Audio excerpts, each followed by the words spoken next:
Ouh là là là là, ça devient compliqué toutes ces histoires de dimensions de la respiration, hein, psychophysiologique, biomécanique, biochimique. Alors peut-être que tu commences à être perdu. Rassure-toi, nous allons simplifier tout ça, même si les termes peuvent être un petit peu impressionnants, ce n'est pas si compliqué que cela.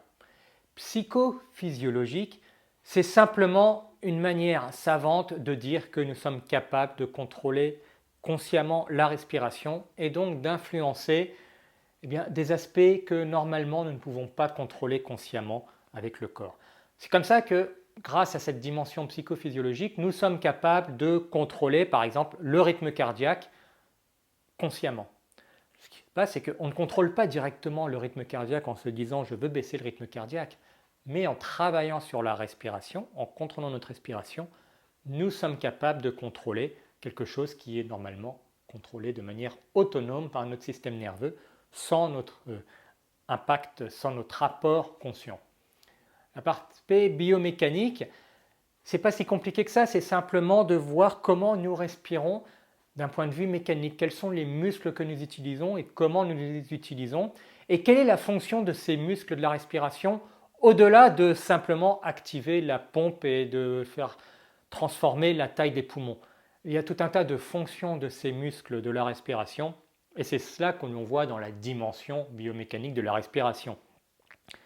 Maintenant, la dimension biochimique, là aussi ça paraît un petit peu effrayant, en fait c'est simplement de la chimie, parce que ce sont des gaz, hein, ce sont les gaz, l'oxygène, le CO2, et bio, parce que c'est leur interaction dans le corps. Donc, quand on parle de dimension biochimique, ce n'est pas quelque chose de si compliqué que ça, c'est simplement de dire comment ça se passe au niveau de l'équilibre des gaz. Comment est-ce que nous absorbons l'oxygène et l'utilisons dans le corps pendant la respiration, et comment également nous utilisons le CO2. Tu remarqueras d'ailleurs que j'ai dit comment nous utilisons le CO2 et pas comment nous expulsons le CO2.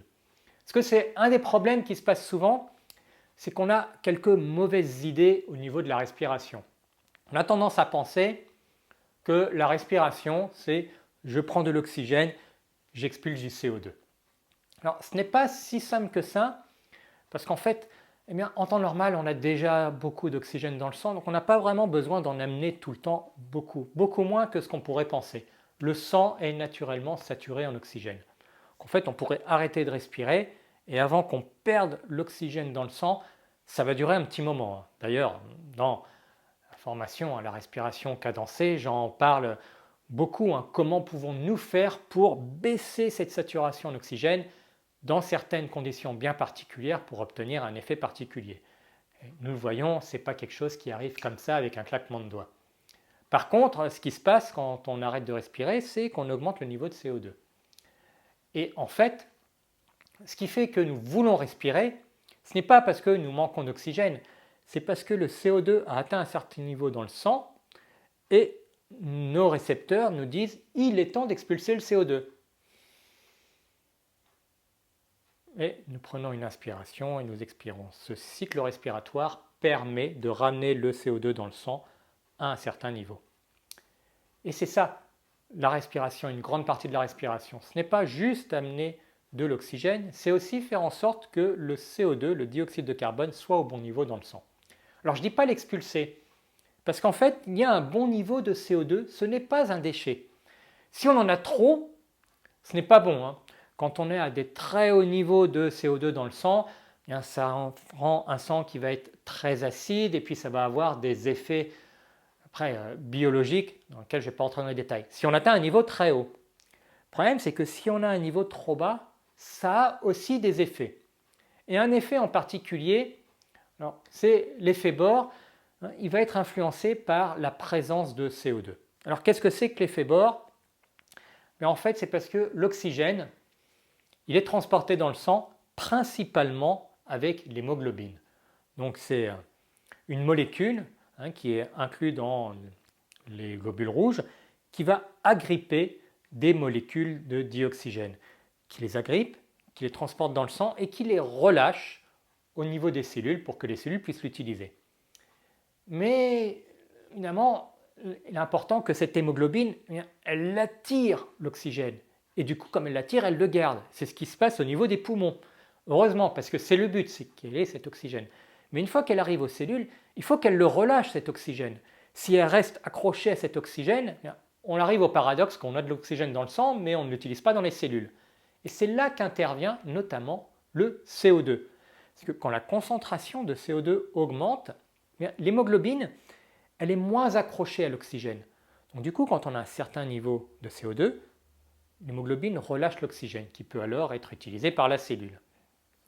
Mais que se passe-t-il lorsqu'on a trop peu d'oxygène dans le sang?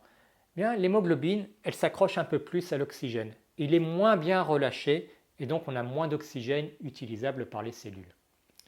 Et là où ça devient un problème et on a un cercle vicieux, c'est qu'en fait, plus on respire, plus on expulse du CO2. Les niveaux vont baisser dans le sang. Et plus ces niveaux de CO2 baissent, et plus l'hémoglobine elle reste accrochée à l'oxygène. Donc c'est un paradoxe, c'est qu'on amène beaucoup d'air, mais il y a de moins en moins d'oxygène qui est vraiment utilisé par les cellules. C'est d'ailleurs quelque chose qui se passe lorsqu'on hyperventile. Si tu as déjà essayé certaines de ces techniques, quand on hyperventile, on commence à avoir la tête qui tourne un petit peu. Bien, contrairement à ce que certains disent, on n'a pas la tête qui tourne parce qu'on a un afflux d'oxygène. C'est exactement le contraire. On a la tête qui tourne parce qu'on a moins d'oxygène utilisé par le cerveau. On a un cerveau qui manque d'oxygène et c'est ça qui fait cette tête légère. Alors, il manque d'oxygène, l'une des raisons c'est l'effet Bohr. Moins de CO2, donc oxygène lié à l'hémoglobine, pas utilisé par les cellules. Il y a d'autres raisons qui sont là aussi liées à un manque de CO2. C'est qu'un manque de CO2 fait que les artères ont tendance à se resserrer. Ce qui fait que non seulement l'oxygène qui est dans le sang n'est pas relâché aux cellules, mais il y a même moins de sang qui circule pour aller irriguer le cerveau. Donc ça, c'est un des effets de l'hyperventilation, quand on a vraiment un épisode d'hyperventilation concentrée. La tête qui tourne, ce n'est pas un bon signe, c'est un manque d'oxygène. Et l'autre problème, et qui fait que ça devient un cercle vicieux, c'est qu'au fur et à mesure qu'on diminue cette quantité de CO2, on se réhabitue. Et on a un signal de respiration qui va venir parce qu'on a du CO2, mais au lieu de venir à un certain niveau, il va venir un peu plus tôt. Et donc on va accélérer le rythme. Et on va respirer de plus en plus vite, de plus en plus volumineux.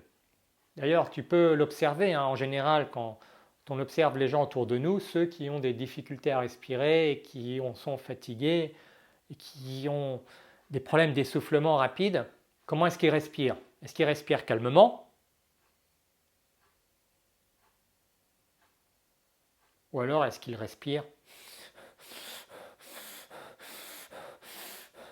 rapidement, d'une manière visible, audible et forcée? Eh bien voilà, c'est là le problème lorsqu'on évite de tenir compte de la dimension biochimique. On va essayer d'appliquer des fois des techniques plus avancées, par exemple la cohérence cardiaque, qui est très simple dans l'absolu, mais alors qu'on a des volumes de respiration qui sont trop élevés, on va essayer d'appliquer quelque chose qui est de la dimension psychophysiologique sans avoir réglé le problème avec la dimension biochimique. On va essayer de travailler sur la respiration diaphragmatique, vraiment d'aller rééduquer pour utiliser le diaphragme plutôt que la poitrine, alors qu'on n'a pas résolu le problème de la dimension biochimique. Vraiment la première chose à corriger pour pouvoir aller corriger le reste. Donc je ne te dis pas que travailler avec la cohérence cardiaque ou travailler à retrouver une respiration diaphragmatique, ce n'est pas important. Ce que je veux dire, c'est que trop souvent, on a tendance à ignorer l'importance de la dimension biochimique comme première étape de fonctionnalité de la respiration. Il faut vraiment commencer par là, travailler dessus, et ensuite, l'évolution va nous permettre d'aller travailler sur le reste. Malheureusement, si tant de gens ont des difficultés à obtenir des résultats lorsqu'ils travaillent à leur respiration, que parfois ils finissent par abandonner, ce n'est pas de leur faute, mais c'est qu'on leur a présenté des approches qui sont très efficaces et qui du coup fonctionnent avec beaucoup de gens, mais au mauvais moment. On n'a pas été le faire dans la bonne séquence. Travailler la cohérence cardiaque, oui, c'est très bien, mais c'est la dimension psychophysiologique. Pour cela, il faut déjà avoir une respiration qui soit convenable d'un point de vue biomécanique et d'un point de vue biochimique. Et avant même d'aller travailler comme on le voit souvent dans des sessions de yoga, la respiration diaphragmatique, c'est très bien, mais si on a un volume de respiration qui en temps normal est trop élevé, qu'on a de l'hyperventilation chronique, il faut d'abord aller corriger ça. Il faut d'abord aller travailler cette dimension biochimique. Et c'est là le problème qu'on rencontre souvent et pourquoi tant de gens, malheureusement, en appliquant des méthodes qui ont fait leurs preuves, n'obtiennent pas les résultats. Parce que ce n'est pas juste la méthode qui compte et comment on l'applique, c'est aussi la séquence. Et c'est vraiment ça que je tiens à vous présenter. Donc c'est ce que j'ai dans la respiration cadencée. C'est cette séquence. Que faut-il faire à quel moment lors de notre travail de la respiration? Il ne suffit pas d'aller piocher des méthodes populaires et qui ont fait leurs preuves. Il faut aussi savoir quand les appliquer et comment les appliquer pour que ce soit vraiment efficace et surtout dans quelle séquence. Indique-moi dans les commentaires si tu as déjà essayé aussi différentes méthodes et que tu n'as pas obtenu les résultats que tu pensais. Et indique-moi aussi si tu as remarqué peut-être certains traits qui montreraient que tu aurais besoin de travailler à améliorer ta respiration d'un point de vue biomécanique ou même biochimique. Mets-le moi dans les commentaires et nous pourrons en discuter plus loin.